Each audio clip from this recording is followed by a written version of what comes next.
apakah 18 program prioritas yang pernah menjadi visi dan misi beliau saat maju menjadi bupati itu udah termaktub ada di dalam APBD 2022.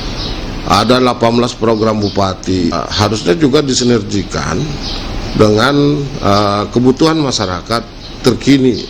Apakah Dewan sudah melihat bahwa apa yang masuk di dalam rancangan peraturan daerah untuk tahun 2022 itu lebih banyak yang tidak bersentuhan dengan masyarakat? Apakah seperti itu? Ya sih sebenarnya.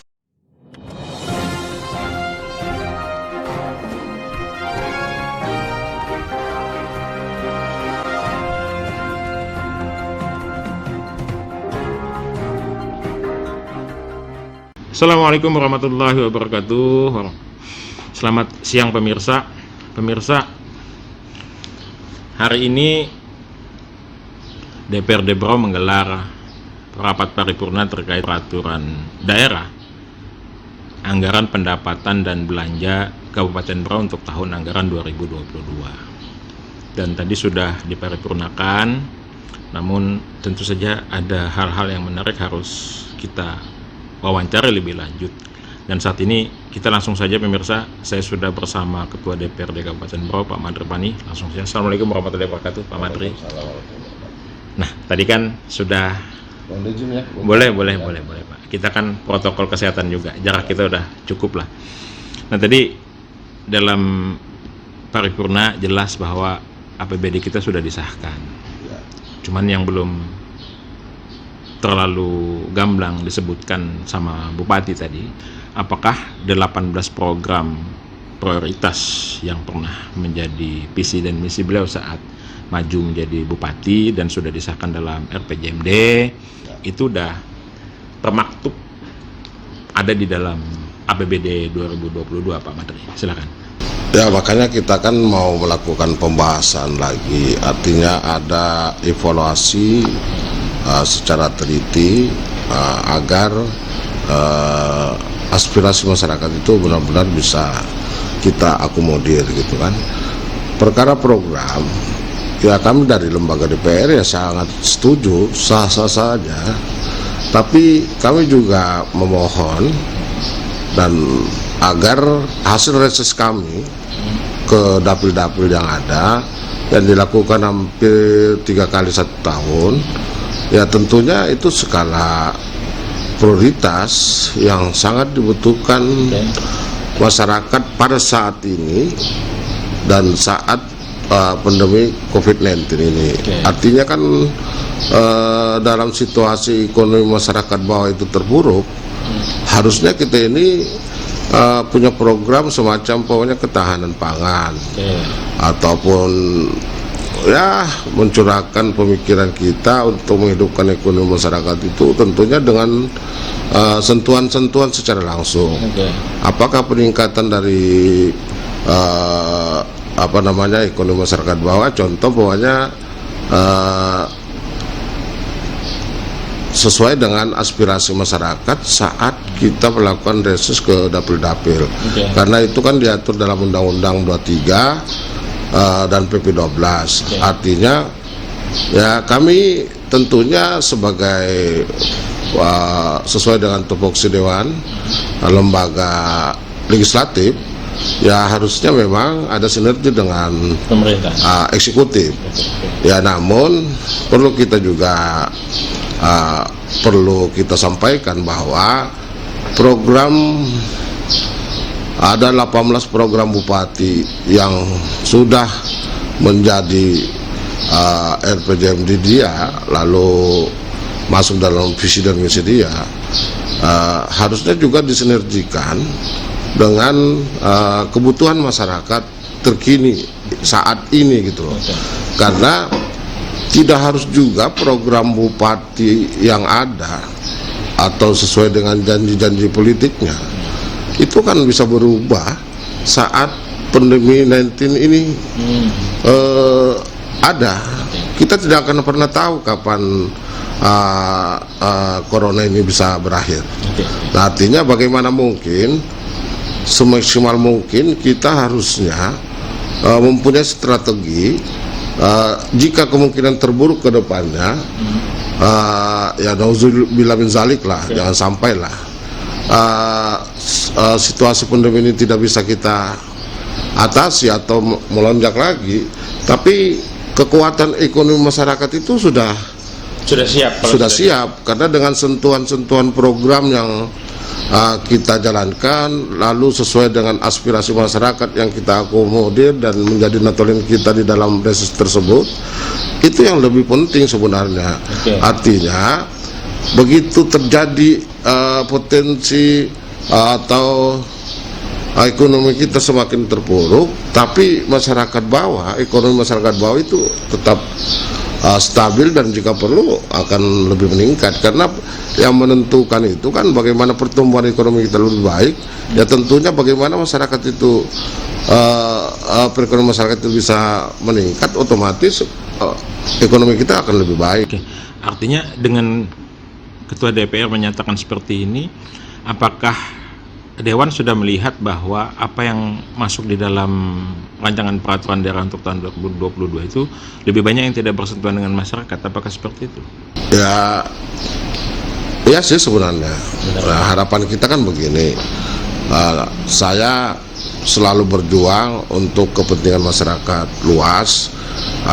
Membangun infrastruktur itu lebih kita prioritaskan juga, tapi yang lebih prioritas lagi adalah bagaimana sentuhan langsung kepada masyarakat supaya masyarakat yang terpuruk pada saat pandemi ini bisa lebih hidup gitu kan. Artinya merasakan kehadiran pemerintah lah ya. Pemerintah gitu. Nah, terus tadi juga menarik, Ketua juga menyatakan bahwa selain juga program prioritas, anggota Dewan juga setiap setahun 3 kali melakukan reses gitu, dan persentuhan langsung memang dengan konstituennya di dapil masing-masing.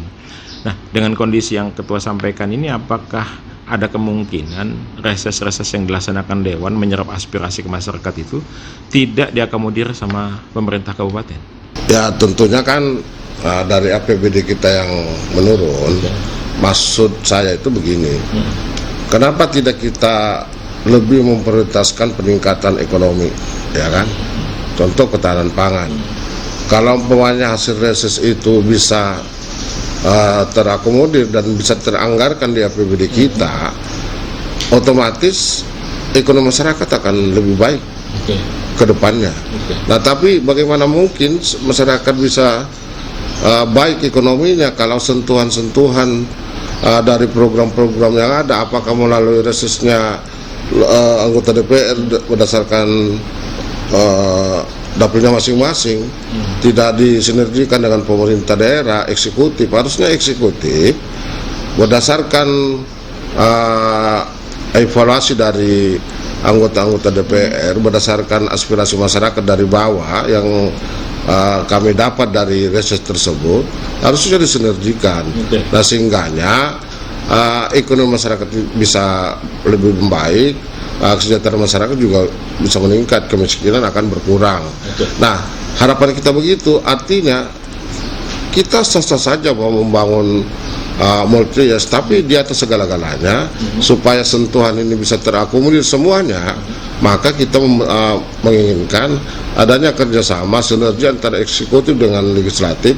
Mana skala yang prioritas, sekali lagi saya bilang, di dalam pertemuan reses kami yang dibutuhkan masyarakat saat ini kan yang urgensi, yang dibutuhkannya saat ini, itu yang jadi masalahnya. Jika semua anggaran kita untuk pembangunan infrastruktur jalan dan sebagainya, bagaimana kita untuk menghidupkan ekonomi masyarakat di bawah? Dan lagi kami mengerti bahwa yang namanya pemerintah daerah itu adalah eksekutif dan legislatif. Artinya ketika eksekutif pun punya program, wajar dong legislatif yang ketika bersentuhan langsung dengan masyarakat di setiap dapilnya, yang tentu menitipkan juga amanah kepada anggota dewannya, wajar dong juga untuk diakomodasi, kan gitu ya. Artinya pertanggungjawaban anggota dewan yang terpilih ketika reses tapi tidak ada hasilnya kan juga membuat beban bagi dewan itu sendiri, sementara pemerintahan ini eksekutif legislatif gitu. Nah, gitu kan? Ya, itulah contoh sekarang, kita kasih contoh lah. Bagaimana mungkin pokoknya contoh, salah satu contoh lah, nelayan. itu kan harus kita beri sentuhan, apakah bantuan ke tinting, apa kapal, apa perahu, apa doping, ya kan, atau alat tangkap ikan dan segala macam. Nah, supaya ini berkesinambungan, boleh saja kita mempunyai program peningkatan sumber daya manusianya. Bagaimana caranya? Bisa saja kita merekrut anak-anak muda, karena bantuan pemerintah itu dari tahun ke tahun begitu rusak, tidak ada perbaikan. Karena antara potensi tangkap ikannya dengan standar jualnya tidak sesuai dengan biaya operasi mereka. Di saat mesin itu rusak, maka mereka tidak berdaya. Nah, langkah pemerintah bagaimana dia mencari alternatif progres kerja yang betul-betul berkesinambungan ke depannya. Salah satu contohnya, apakah daerah kampung-kampung itu kita ambil pemudanya, ada 2 orang, ada 3 orang, khususnya pemain mekanik, artinya ini yang diberdayakan oleh Dinas Perikanan dan Kelautan. Nah, di samping untuk menurunkan angka pengangguran dan meningkatkan sumber daya manusianya, nah program pemerintah juga bisa berjalan dengan baik. Beban APBD kita tidak tahun ke tahun hanya memberikan bantuan ke tinting doping, tapi ada cara mengatasinya supaya saat ke tinting doping ini rusak, kita ada solusinya supaya masyarakat ini bisa terbantu ya dengan anak-anak yang sudah diberikan sumber daya manusianya, apakah melalui mekanik itu, supaya bisa diberdayakan ke masyarakat yang membutuhkan gitu. Terus begini, dengan yang disampaikan Ketua DPR ini, Ketua DPR sendiri, Dewan lah secara keseluruhan melihatnya daya kreativitas, daya jangkaunya pemerintah kabupaten ini dalam rangka mencari sumber-sumber keuangan untuk membangun Berau tanpa harus membebankan APBD Berau, karena APBD Berau lagi turun-turunnya ini juga, apakah sudah sampai ke sana gitu? Artinya kan tidak harus tuh membangun infrastruktur harus menggunakan APBD Berau. Kita loh punya sejarah membangun pasar Sanggam Aji di Layas, kita pakai APBD kita berapa banyak, membangun bandara berapa banyak. Kan bisa ada sumber-sumber pendapatan lain sebenarnya yang bisa dipakai, entah Pak kementerian, entah lewat provinsi. Dewan ngelihatnya gimana sampai saat ini pemerintah daerah kita? Karena feeling saya juga, dan sebagaimana di pantauan kami juga, tampaknya rumah sakit kembali menggunakan APBD Berau, besar loh anggaran itu. Nah, kalau saya sih sebenarnya gini, makanya saya sering berstatement begini. Kalau untuk membangun daerah Berau ini, Kabupaten Berau ini, tidak bisa harus mempelototi anggaran APBD. Tapi mari instruksikan OPD terkait, bupati harus, eksekutif harus berani manuver ke jemput bola. Betul. Apakah dari provinsi, dari pusat, ya bagaimana pembangunan Kabupaten Berau ini secara signifikan itu bisa kelihatan, bisa dirasakan masyarakat. Jangan sampai kita ini dana besar, jangan sampai nanti kita hanya mempelototi APBD, ya jelas lah dengan menurunnya APBD kita ini, maka kita untuk membangun daerah Kabupaten Berau ini susah. Contoh sekarang ada yang namanya program Sandiaga Uno. Nah, itu kan ada bantuan secara langsung dari Sandiaga Uno 30M loh. Kenapa itu tidak dikejar? Ya kan? Supaya menjadi pemasukan dari pusat. Nah, seharusnya strategi itu kita rubah, bisa membangun Kabupaten Berau ini secara signifikan, tapi kita jangan mempelototi membebani APBD kita. Akibatnya dengan APBD kita yang sangat menurun, semua program-program itu tidak akan bisa berjalan dengan baik gitu. Itu yang saya maksudkan. Artinya ketika porsi besarnya juga bisa dibagi, diupayakan lewat provinsi ataupun lewat pemerintah pusat, akhirnya keterbatasan APBD ini bisa kita siasat. Sisa APBD yang ada itu bisa kita siasati untuk kepentingan masyarakat sebagaimana yang dimaksudkan betul. tadi. Betul sekali itu. Ya kan? Ya. harapan kita sih sebenarnya kreativitas pemerintah. Nah, Iya. kami juga mau nanyakan begini lagi. Dalam proses penyusunan APBD 2022 ini, kami melihat bahwa dinamika yang terjadi itu menarik gitu ya. Penuh dinamika lah. Dan yang paling sering, statement yang sering muncul di kawan-kawan dewan itu terkait ketua APD yang memang beberapa kali tidak menghadiri pembahasan gitu. Ada apa sebenarnya? Itu dia. Jadi namanya TAPD itu kan pengambil keputusan adalah ketuanya, ketua tim TAPD, Tim anggaran pemerintah daerah. anggaran pemerintah daerah. Nah, harusnya di dalam pembahasan sebelum ke dewan harusnya ada semacam plan A, plan B. Nah, supaya pembahasan itu lebih cepat dan paripurna dan pengesahan dan segala macam itu bisa berjalan dengan mulus. Artinya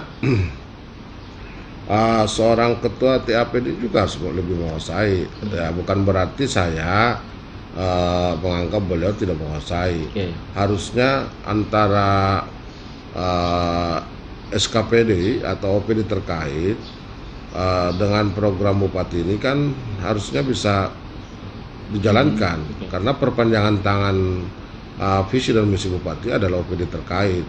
Nah, bagaimana program ini bisa berjalan kalau OPD terkait tidak punya inovasi kreatif yang baik, jemput bola yang bagus, sehingganya hanya bergerak di tempat aja. Ya, artinya kalau kita manuver keluar lalu mindset pola pikirnya itu untuk mengejar pemasukan dari APBN dari di luar APBD kita, saya kira semua program itu bisa akan terakomodir. Nah, jangan sampai seperti Pak Salam tadi sampaikan, sudah APBD kita menurun, lalu kita hanya mengandalkan APBD yang ada, sehingga membebani APBD, sementara anggaran di pusat itu luar biasa. Tinggal bagaimana kita menerobos itu, memberikan cara supaya bisa menembus itu. Betul. Nah, artinya dan seingat saya ketua dewan waktu masih kepala kampung mampu menerobos itu berimbang. Jalanannya dibangun bukan dengan APBD Bro kan? Iya. Ya, dulu saya sempat bahkan masyarakat nelayan saya mendapat bantuan dari provinsi itu kurang lebih 300 juta. Dan alhamdulillah bisa membantu masyarakat di dalam meningkatkan ekonominya. Ya, baik itu dari tahap kehidupannya dan bahkan sekarang bisa menyekolahkan anak-anaknya.